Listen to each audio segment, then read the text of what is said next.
নমস্কার আপনাদের সবাইকে। আপনারা সকলে কেমন আছেন? আশা করি আপনারা খুবই ভালো আছেন। গাংচিল 777-এর একটা নতুন ব্লগে আপনাদের সবাইকে স্বাগত জানাই। তো আজকে একটা জায়গায় এসছি, এটা হচ্ছে ন্যায়কালী মন্দির।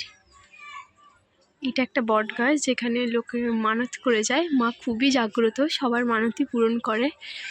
আর এখানটায় পা ধোয়ার জায়গা, তো পুরো জায়গাটা খুবই সুন্দর। আর ওইদিকে একটা বাচ্চাদের পার্ক আছে ছোট্ট মতো খেলার জন্য।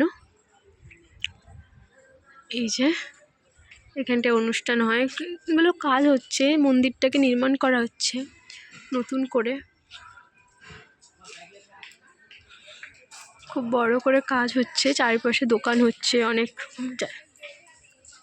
জায়গাটা খুব সুন্দর। মায়ের তো মুখ দেখা যাচ্ছে না, সবাই ঘিরে আছে, ওখানটায় দেখাই যাচ্ছে না। এই দিক দিয়ে দেখানোর চেষ্টা করছি একটু।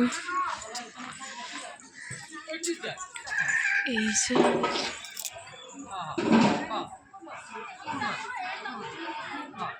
জুম করলাম।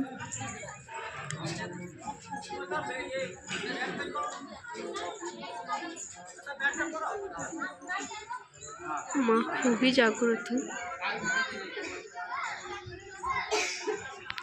এইদিকে ভোগ রান্না হয় ঠাকুরের, সব এখান থেকে ক্ষীরভোগ নিয়ে আসে, তো ওটাই হয়।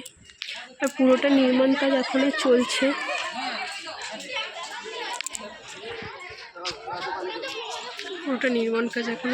এখানটায় এটা পুরানো জায়গা যেখানটায় ভোগ রান্না হয় এখনো, তো পরপর হয়তো নতুন করে হবে, যেহেতু এখনো নির্মাণ কাজ শেষ হয়নি।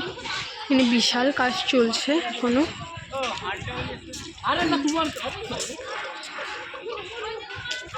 আমরা এই ছোটোখাটো একটু ঘোরাঘুরিও হয়ে গেল আসছিলাম যখন।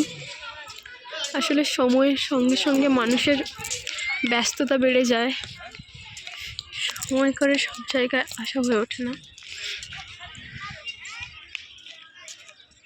তো ওই কারণে যখন টুকটাক সময় পাওয়া যায় চলে আসা দরকার, ছুটে কোথাও থেকে ঘুরে যাওয়া দরকার, কারণ মনটা খুবই ভালো হয়ে যায়।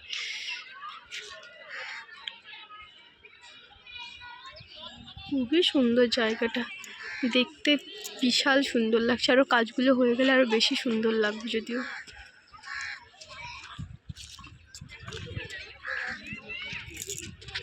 এই যে দোকানগুলো হচ্ছে, এইগুলোই নির্মাণ কাজগুলো শেষ হয়ে যাবে, তখন এগুলো আরও দেখতে সুন্দর লাগবে।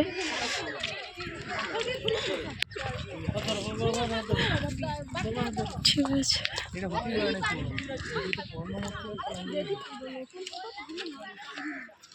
আমরা এখন বেরিয়ে যাচ্ছি। আমি ভাবলাম একটুখানি ভিডিও আপনাদের সঙ্গে শেয়ার করি। তো চলুন, টাটা আপনাদের সবাইকে, এবং সুস্থ থাকুন, ভালো থাকুন, তাই চাই সবাই সুস্থ থাকুন। তো চলুন, এখানেই আমার ভিডিওটি শেষ করছি।